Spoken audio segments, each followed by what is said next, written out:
Kapulisan sa Dakbayan sa Talisay sugod ng i-deploy alang sa mga Christmas-related activities sa Dakbayan sugod kaghapong adlaw. Kini aron nga magmalinaon ang pagsaulog sa Pasko. Ano ang report ni Femari Dumabo? Adunay grupo sa Talisay City Police ang gitagana alang sa mga kalihukan sa Pasko sa syudad. Kinanggitugan sa Hepe, Police Lieutenant Colonel Wayne Magbanwa, himuon ang sunod-sunod nga Christmas tree lighting sa plaza sa Barangay Poblasyon o sa compound sa Talisay City Hall. We are ready na. We have already prepared our deployment for this Christmas season. So, we maximize our personnel. Dinhi sa plaza sa Barangay Poblasyon, musugat kanimo ang colorful kaayo nga decoration nga sagad shades of color pink ang makakuha gyud sa imong atensyon.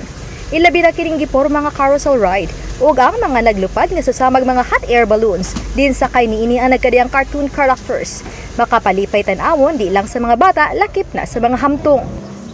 Nauman usab kining Christmas decoration dinhi sa Talisay City Hall. Din ang plaza niini ang susama gyud nga naaka sa Carnival. Tungod kay tema nila ning tuigang Christmas decoration sa Talisay City Government mao ang Carnival Magic in Talisay City. Domingo usab sugdan ang Christmas Trade Fair dinhi sa Poblacion Park o sa Talisay City Hall. Samtang dugang ni Magbanwa nga lahos na ang ilang deployment alang unya sa Misa de Gallo nga magsugod na usab sa sunod nga Sabado, Disyembre 16. Hangtod na usab sa pagsugat sa bagong tuig.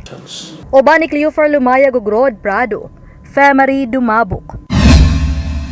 GMA Regional TV Live.